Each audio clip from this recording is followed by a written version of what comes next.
Hello there, YouTube. This is Transformers fan G138, and I'm here with my initial thoughts on this guy. This is the Millennium Falcon from Lego Star Wars, and this particular one is from the recent Force Awakens movie. Now, this one's been out quite a while, and when it first came out, I thought, wow, I want that. Then I saw it set up at Toys R Us, and decided, no, it doesn't really look all that good because all the spaces and stuff, it was kind of tilted. They really made it look good in the photos, and that's about it. So I decided, yeah, I'm not going to get it. Then, finally, at Target the other day, I kept looking at this thing, like, I've always wanted a Lego Millennium Falcon. Favorite Star Wars ship ever, without a doubt. Even had one as a kid. Not a Lego one, but yeah, like, this was awesome. So I was in Target, and I had a gift card burning in my pocket, and I said, you know what? I'm going to take a chance and get it. And you know what? I absolutely love this thing. This is awesome, all the way from the army of minifigures it comes with, to the super details inside, and having as much open space as it does is just fantastic. That being said, it's not 100% to scale, but livable. It's Lego. There are a few little things that I'm not a huge fan of, but overall, it's a severe win. Alright, so, take a look at the minifigures real quick. Sorry about the poor lighting. This is the only table in my house this fits on, and I don't have my lights over here. So, it comes with a bunch of characters, including Rey, a nice little silvery gun. We got Finn here, pretty lightsaber, with his little rifle he got from Han Solo, or Han Solo, depending on who you ask. Of course, we got Chewbacca, which this is my first Lego Chewbacca, so that's pretty cool. Pretty awesome. He's got this really cool blaster. Uses the Lego studs, much like all the other blasters recently come out, but this one, this fires really good, almost as, if not better than the Bionicle shooters, to be completely honest. That is phenomenal. I like it. So, we get him, and of course, we get our little companion rolling droid, who doesn't particularly roll, but that's besides the point. BB-8. He's a two-piece little minifigure, but he looks pretty cool, I guess. It'll go well with my R2-D2. And, of course, none other than Han Solo. He actually has the same gun Rey does in Lego, but it's black to match his pistol from...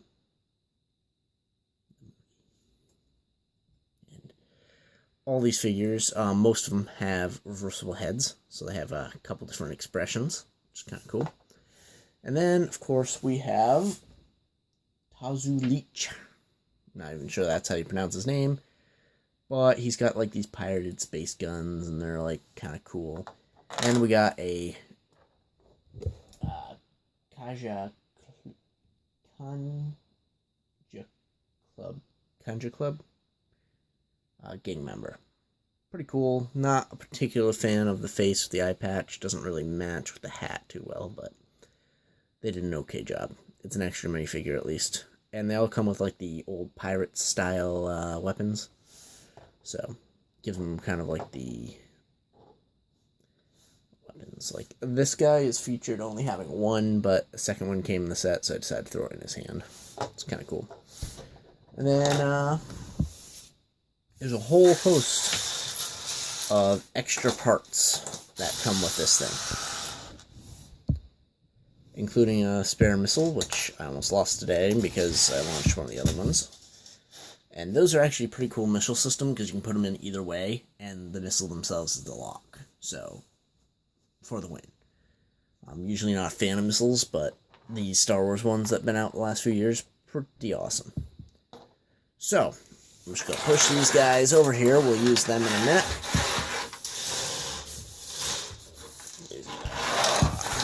let's look at the main attraction here. So the Millennium Falcon, this Millennium Falcon is featured in the movie, has the new antenna, which is actually on a ball and socket and a hinge joint. So it gives a lot of positionability. There's a lot of stickers on this thing. Some of it's painted, like the cockpit, but most of it's stickers, like all up here. But like this is just a massive Lego ship, and as big as it is, it's not as expensive as some of the others. Another one I've always wanted is that Sandcrawler, but I'm never going to be able to afford that, so yeah. So the overall assembly is made in several parts.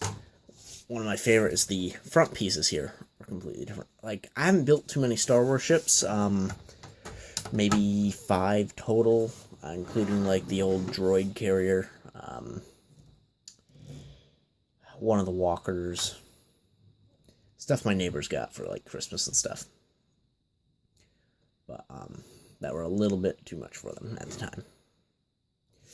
But it does feature guns on both the bottom and the top, true to its nature. Those are on a hinge, as well as one on a free swivel. So that's pretty cool.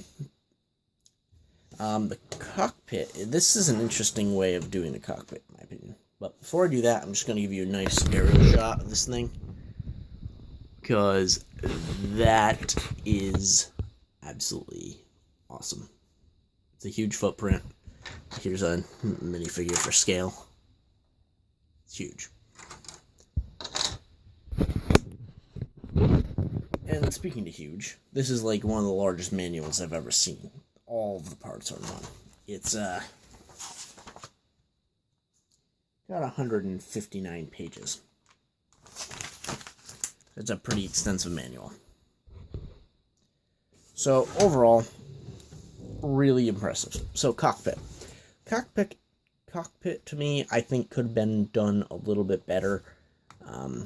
Specifically with all the engineering that went in behind it, adding a way for the Lego figure to actually pass through it wouldn't be all that much. And I personally think I could do a solid attachment like this with a hole through it. But that being said, you still have easy access to it. You can pop this whole thing off. It's on 4 points. So it's pretty cool. 3 points right here. 1, 2, 3. And the cockpit, you got the hyperdrive stick and a sticker on the dash. And that is it. But being able to come off, you can do some pretty cool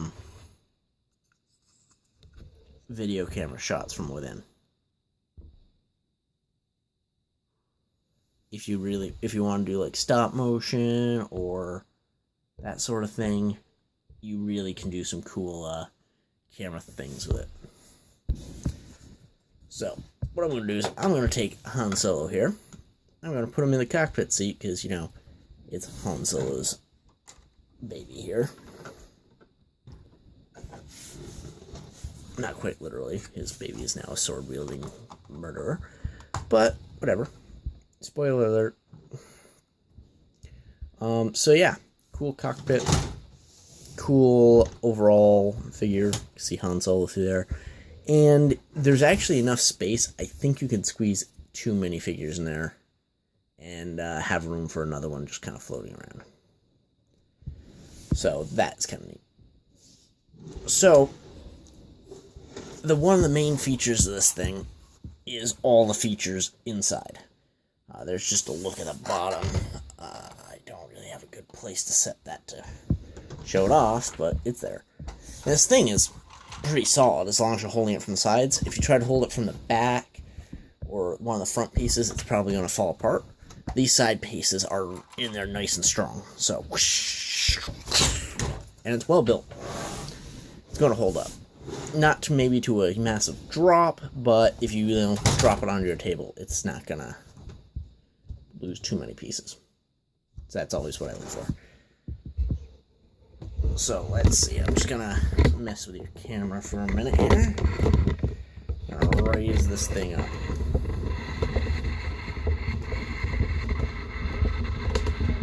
we're going to show you some features on the inside here. There we go. I think that works. What do you guys think? Not that I can see your responses, but minor details. So, the coolest thing about, like I said, is the inside of this. So what we'll do is start by flipping the front panel forward here. So this has actually riders here. It can just do this, but it is designed so it kind of just slides along there. And we just start by flipping all these panels out.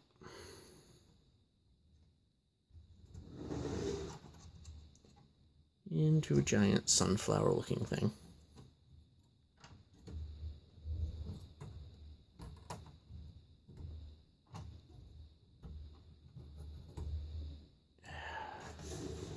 There we go, and I'm just going to give it a nice 360 here so you can see all the details inside.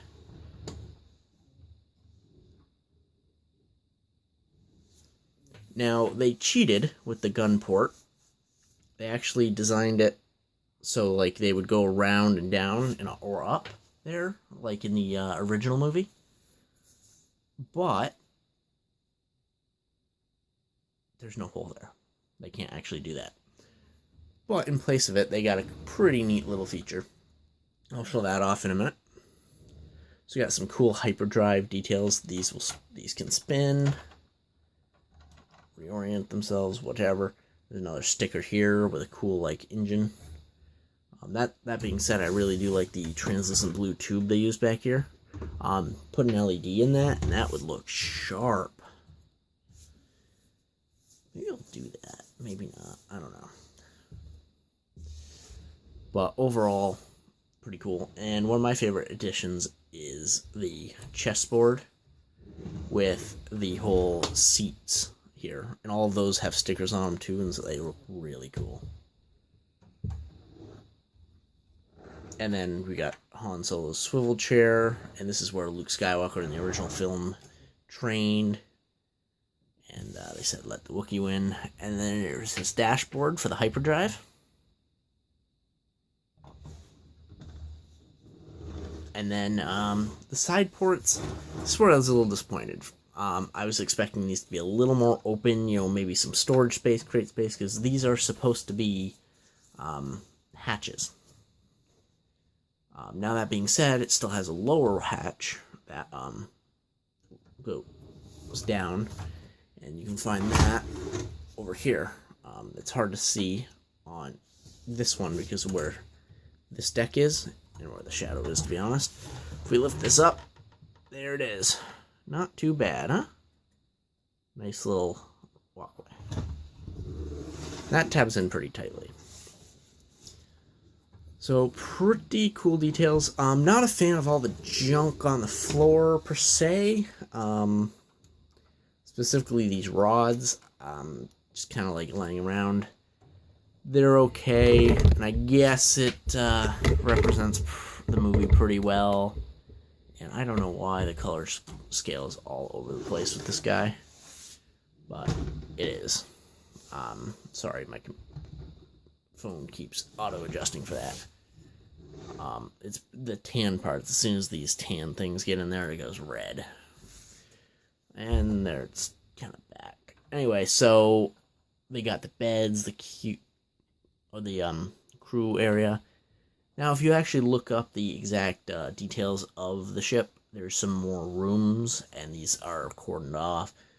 But being a Lego, what can you really expect? This is still pretty awesome. So if I ever modified this for any reason, I'd probably remove these rods all over the floor. But other than that, pretty impressive. Highly like this thing. So, like I said, I was going to show you the gun. So yeah, and all these seats are all Lego figure scale. So now into a couple of features here. So I'll get to the gun in a second. I got one more for you. It's a little red lever back here, and it's red, so you see it. It's a playable feature. Yeah, there's your hatch. Guess what? Ray and company can hide in it. At least one of them can. And that was actually an interesting little way of assembling that. I used 2 red pins and a to jam it into place, because it uses one of the wall elements, which is pretty cool. Oh man, knocking this thing all over the place. So it's a little tight for adult hands, but I don't think kids would have too much problems with this. Just gonna grab that out of there.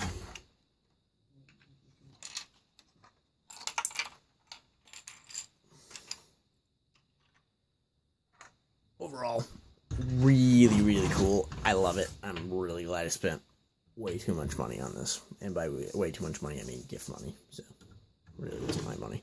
So, pretty cool. So, gun feature. This gunnery station.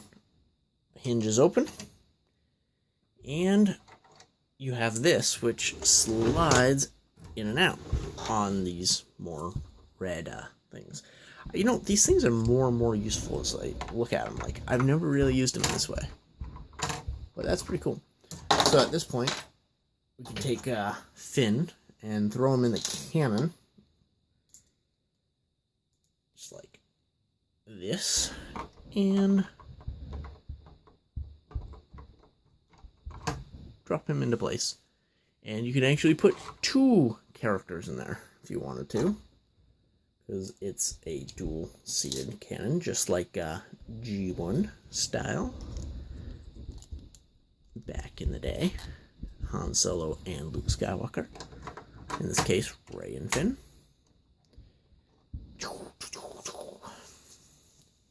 So you have a lot of options with this guy. Lots of playability and lots of like details nobody's ever gonna see if you display it. But it's still a phenomenal build. It's fun. A little annoying at times when you're trying to put pieces in, and I think I found a mistake in the book.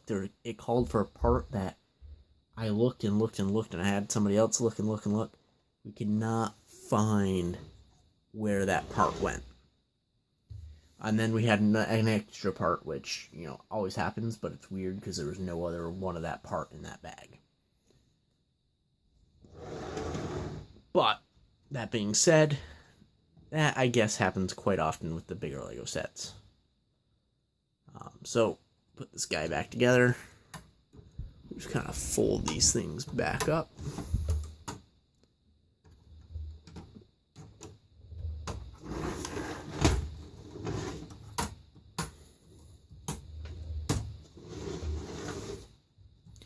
The most annoying part of assembly of this was putting these stickers on. Not gonna lie, those 6 stickers, trying to get them centered around the hole, because these are actually, you can actually see the center of them where they're printed. The holes get popped out. Sticker sheet. Not too many stickers, but enough. Overall, highly recommend the set. I know I'm really late on the update on this, but it's awesome. One last feature. Missiles. And they shoot with some force. Wow. These things are powerful. Like, I'm like, even as a kid, like with the Bionicle stuff, this does not even compare, like with the round ball shooters. I can't get it. Oh, because I'm putting it in the wrong spot. Doing this on camera too. Yeah. So, it doesn't even really compare to the Bionicle shooters. Just the amount of power is in this little tiny thing. And there's one on each side too. So, got some cool missiles, got some cool guns. Got some cool details. I like this thing.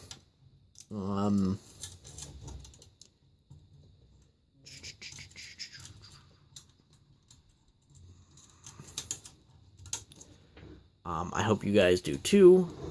I enjoyed taking a look at it. I highly recommend this set. I don't make it a habit of buying Star Wars Legos, and I'm trying not to make it a habit of buying Star Wars Legos. But this is pretty cool. I hope you enjoyed. Thanks for watching. Catch you soon. I've got an unboxing video to do, so you'll see that. Probably upload that one before this one, but we'll see. Have a good night, and we'll see you next time. Or something.